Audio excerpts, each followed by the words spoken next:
The big news that everybody's been talking about has been the Sony hackening. We're going to talk about this here. We're recording this on Sunday, and that's important to note because stuff has been coming out literally every day. It seems like almost every hour something new has been coming out about all of these Sony hacks, all of these Sony leaks. So this is our up-to-date discussion on it as much as we can when we record our podcast. So, Mike, here's kind of the basics. Sony got hacked. Some people think it's by North Korea. That's irrelevant. That's irrelevant to what we're discussing. That's a whole another idiotic issue. Like, really? Yeah, they think it's North Korea over the Interview movie which Sony produced, involving the killing of Kim Jong-un. Oh, well, then why didn't people get hacked when they put out Team America World Police, where they made fun of Kim Jong-il with puppets? Yeah, exactly. But like I said, we're going to stick to the main topic here. Spider-Man has come up a lot. A lot of this is a targeted attack that has literally crippled Sony and their security systems, their financial software. So it's terrible. Like, don't get me wrong. I don't approve of hacking. I don't approve of anything that these people did. Whoever did this deserves to be punished because this is wrong. You've literally crippled a business. Like, that's not okay. However, there is a positive side to this. And that is that everything that we speculated about how they've been handling the Spider-Man franchise has been confirmed. They have no clue where they're going with this. They don't want Mark Webb back. They don't want Andrew Garfield back as Spider-Man. Andrew Garfield did not like The Amazing Spider-Man 2. A lot of the people involved did not like The Amazing Spider-Man 2. And a lot of people that watched did not like The Amazing Spider-Man 2. Exactly, as proven by its box office numbers. And the people inside Sony have already started having talks. There was the first email that came out that I read was from one of the people involved in the film company. He emailed the co-president, Amy Pascal, and said, "We're discussing a deal with Marvel that seems pretty straightforward. We should do this. We should partner with Marvel." There's the big bomb drop, everybody. Sony has already been talking about this. It's not just fan service. It's not just rumors anymore. You can't deny it. It's been happening. As late as October, they have been trying to get this done. And I believe even like early November, there was some talk inside Sony of teaming up with Marvel to do Spider-Man films. Now, here's the speculation surrounding that. This is what's been revealed through these emails. Essentially, the deal would have been Sony would get to retain creative control over the character, so they would continue to keep his rights on film. Marvel would make the movie, Sony would distribute the movie, and Sony would have to put up 40% of the money to make the film. Marvel would put up 60%, and then Marvel would essentially get to write the character however they want and include him in Avengers films and all that. And Sony would get 40% of the profits, including some toy sales, which Marvel owns all of, and then Marvel would get 60% of the profits. And then Marvel would then produce a Spider-Man trilogy reboot based on the character that they introduced in Captain America 3 Civil War. So talks broke down right around the end of October, from what I understand. Somehow this deal didn't get done because Sony didn't like the way that some of the money was being divvied up. They wanted certain things that they were not going to get. So mostly based on pride. It was mostly based on, we still think that we can do something. We don't need Marvel's help.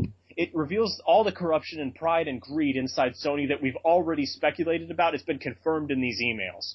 So, Mike, with this out there, there's also, I forgot the big news, there's a Spider-Man summit coming in January where there's kind of a meeting of the minds that they're going to decide the future of the Spider-Man franchise. Now, I have gone on record and said, I hope that Marvel's Kevin Feige is there. There's reports that he will be. There's reports that the Russo brothers, the directors of Captain America Civil War, will be at the Spider-Man Summit.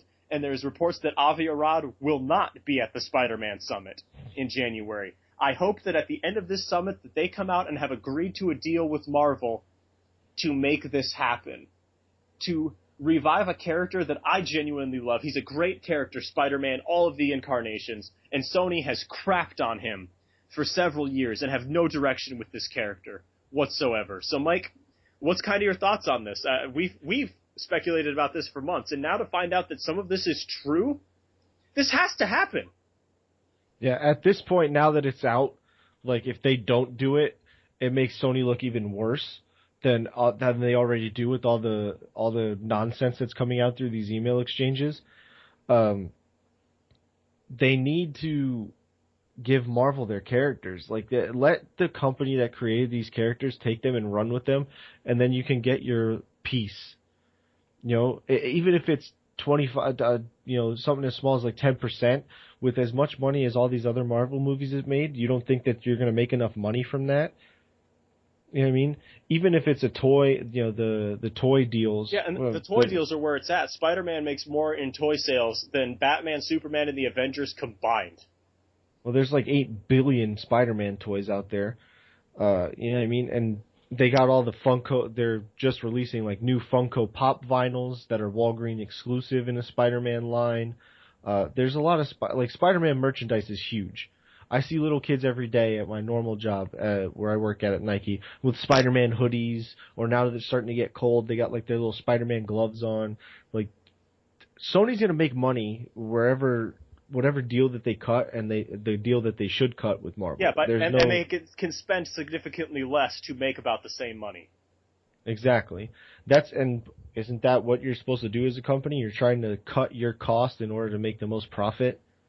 Yeah, like that's what I'm saying about this greed and the pride. It's like, it's only your pride. It's Avi Arad saying, I have things I can do with Spider-Man. Okay, then where have they been?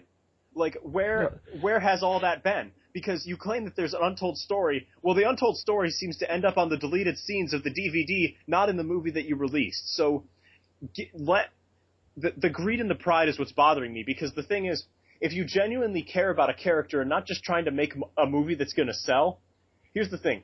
Make a good character movie, and it will sell. Marvel has proven that with stupid things like raccoons and the Guardians of the Galaxy. Make a good film, and we will pay to watch it. There's a talking raccoon with a gun and a giant tree that can only say that it is its name. And it outgrossed your Spider-Man film. And that has actually been revealed in those emails as a huge talking point for why Sony's trying to get a new direction on this. They know that they're screwed. Yeah, well, look at I go back to Spider-Man, the Tobey Maguire Spider-Man 3 in particular, because the way they ruined Venom, first of all. And that was totally the studio. Sam Raimi came out and said he wanted nothing to do with Venom in that movie. Sandman was in that. It was that movie was just bad, and then they built in. That's why I didn't see The Amazing Spider-Man #1, and then when I heard how terrible The Amazing Spider-Man 2 was, I wasn't definitely not going to go see it. From that, what was that, 10 years ago that they came out with? Almost 10 years ago, yeah. Yeah. When that Spider-Man, I haven't watched a Spider-Man movie since then. I won't even go back and watch the other ones, the original ones that I have, the first two that were actually decent. Yeah, Spider-Man 2 is amazing. I will not watch them because of that movie and how bad that was. There was nothing good about it, and I will not watch Spider-Man until it's fixed and given back to Marvel. Yeah, and I look at it this way, like, how much money would Civil War make if Spider-Man was in it? Probably over $1 billion. So Sony could probably make, let's just conservatively say it makes $1 billion, and Sony puts up 40% of the money to make it. You get 40% of the profits. That's $400 million, and you barely had to do anything. That's an amazing trade-off. Why wouldn't you do that? Pride and greed. Those are the only two reasons you wouldn't do that. And Spider-Man with the Avengers would be such a more amazing character because it allows to add on to his universe. It allows him to be that street-level character, that kid and the dynamics. Or if they even make him older, there's been releases that say Marvel would completely ignore the origin story. Good. It's already been told twice in 12 years. We got it. We know his origin story. If they plug him into Civil War, it's Peter Parker at our age, his late 20s. He's not a little kid. He's not the young Spider-Man. Yeah, he's got a family and stuff. He's married to Mary Jane at that point. He still has Aunt May to take care of. They're living in their house, the houses and stuff. He needs to be there. That's the biggest thing for me is Civil War. As much as a great character Black Panther is, Civil War is not Civil War without Peter Parker as Spider-Man. Exactly. You can kind of explain his origin throughout Civil War even. We know who Spider-Man is. We're not dumb. The informed fans are going to know. They're going to see him on the poster and they're going to know Spider-Man is there. Cool. And that'll be the end of that. The thing here, the other side of this as I look at this, is that Sony just has no clue what to do with their universe. They're like, we have so many Spider-Man related characters, but most of them are villains or anti-heroes. Like, how do we even tie them in? Well, the thing is, it would take a while to build them all up, of course, but the main issue with me is that I look at Spider-Man and I want him to be in good films. Like, but they just have done so much garbage to him. Like I said, they've crapped on him, they've pooed on him, like whatever you want to say. They've done it to him. Now, the other side of this that's been coming out is that Sony may have another plan to reboot the character again, and they would do a older version of Spider-Man, and they'd do the Kraven's Last Hunt storyline that kind of focuses on Peter Parker's morals. Now, while I would be okay with this, I do not trust Sony to make this film. If they gave that storyline to Marvel and helped Marvel make it, I would go see that film. If Sony holds on to this exclusively and tries to make this film, I'm not going. I will not see another Sony Spider-Man film because of everything that I've seen and how greedy they are and how corrupt they are. I'm not giving my money to that.